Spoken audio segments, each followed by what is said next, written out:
Our second film is the 2018 film called The Meg.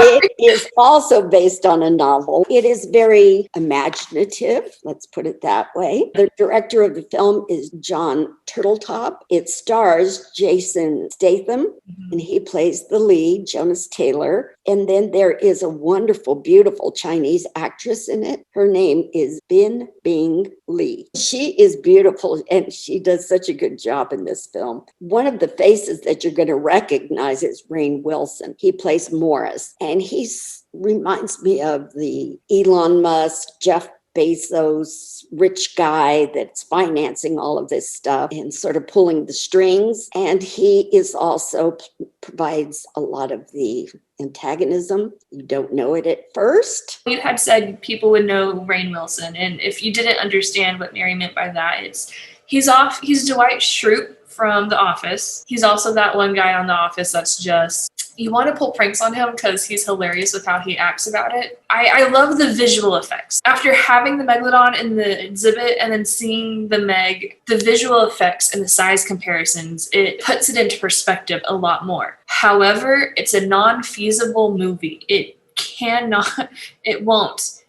happen scientifically. There's no way. The first thing that you have to do is accept the premise. As we say in the theater, it's the willing suspension of disbelief. So you're in this fantasy world. We are going to clarify that, no, this couldn't happen. I was watching a marine biologist who studies the Marianas Trench. She actually did a reaction to this movie. Even though we don't really know what's in the trench, she had talked about there's no way that a shark would be able to live down there, especially the size of Megalodon, because the food down there would not be what Megalodon needs, and especially with the size and the ecosystem, we would know something is down there that's that big. And then the fact that the different gases from down there in the different layers of the ocean, it's a whole thing. We already know Megalodon doesn't exist because if you also came out to the exhibit, climate change helped kill him. Talking to scientists, Megalodon was a cannibal, kind of like our great white sharks are. So it's a lot of science that's common sense science that you should know. You're going to know if something like that is in the ocean. One of the knocks on Shark Week, and we are doing this film during Shark Week, I think they learned their lesson when they did the Megalodon hoax. The Megalodon hoax videos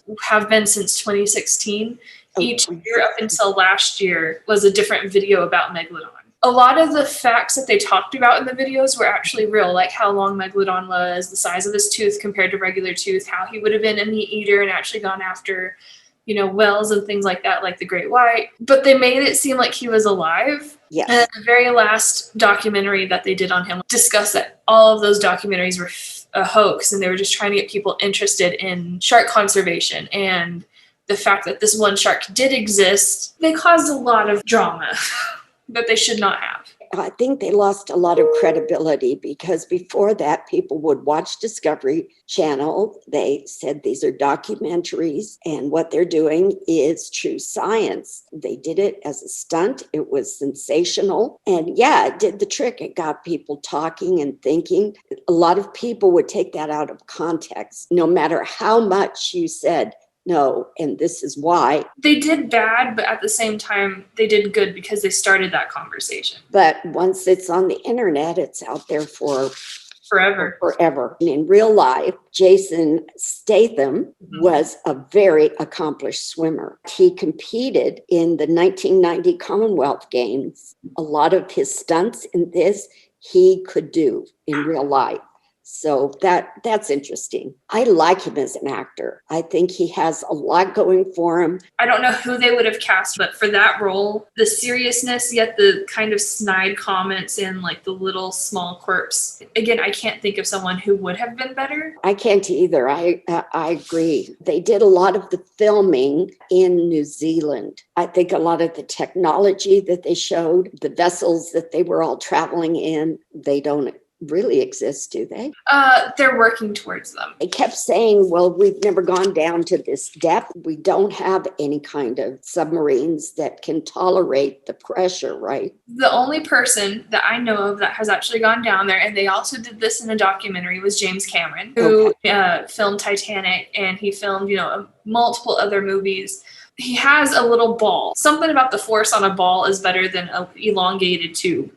And so he's gone down into the Marianas Trench in this ball. And it's a one person, and you're kind of sitting like this with how the controls in this ball looked. But he's gone down into the Marianas Trench. Whether he's gone all the way down or not, he's gone down a good ways. And then he came back up, and he lives to tell the tale. We forget that most of the earth is covered by water. So there's so much that we haven't explored, so much we don't know about what's under there, that it is a fruitful place for the imagination. It started with Jules Verne, 20,000 Leagues Under the Sea. Did you know that there's a Jaws reference in the Meg? Oh, it's around 1 hour and 30 minutes. The Meg is pulling 1, 2, and then 3 floating docks. Mm-hmm. It is a homage to Jaws pulling the barrels.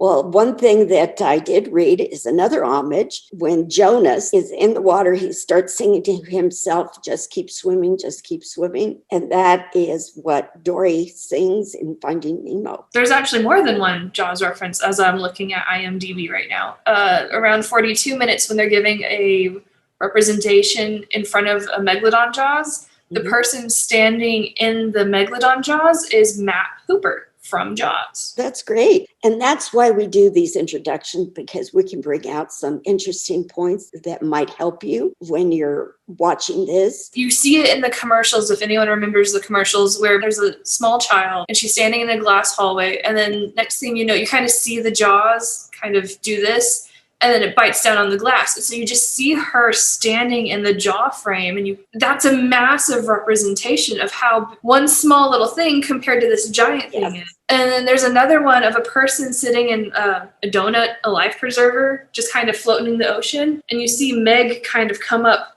jaws extended, and you're just like, you're going to swallow that thing whole like it's nothing. They did their research. They met with Florida scientists and shark scientists. They went and talked to people from Oceania, people who studied and studies megalodon fossils to try to get the right size and how everything would have been.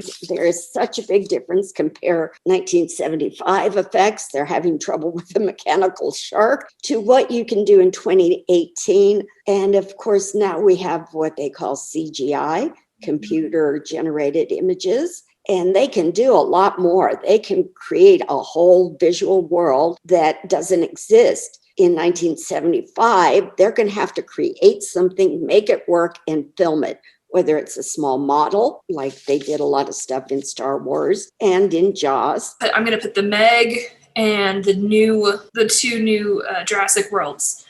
Those movies anymore, it almost looks realistic. It's hard for me to see the CGI, which is good because that means that they're tricking your mind and they're making you believe this is real. So they're actually pulling you into that world. And it's a difference between these two films. One is creating excitement by what you don't see. Mm-hmm. The other one is creating excitement by what you do see. So there is a different approach to both of them. Both of them are practical matters. The Meg is technologically and visually a wonderful experience. Mm-hmm. So if you want to watch it from that perspective and get dazzled and by all of the special effects, then I think that has something going for it. At the same time, it's lacking in story. For me, that's all that it is. There's things missing that you don't know what it's missing, and you just wish that they kind of would have tweaked it. These characters are not as fully developed as the characters in Jaws. All of these stories involve people, and we are interested in human beings and how they react. Otherwise, we'd be watching a documentary, which I love to watch, and what Shark Week is all about. When you introduce these humans, then they've got to add. Very much so. It needs to have that human, the growth of the human element, not just the fact that there's people. With Meg, you kind of want the shark to win because you bothered the shark, you let the shark out, you got to deal with your consequences. Yeah, exactly. So let's go ahead and rate this. I'm going to give it the same score that IMDb gave it, which is a 5. I'm giving it a 5, just a 5 based off the amazing visual effects. On beauty and research alone, it's worth a 10, but the lack of a storyline cuts it in half, so it's a 5. I think that's valid. Visual effects are a 10, and the rest of it is a 5 is fair. So we agree. Woo! Woo-hoo. Thank you so much. It's so much better doing these with you. I appreciate your input. It's always fun to discuss films with you, Kim. So we'll see you next time. Bye.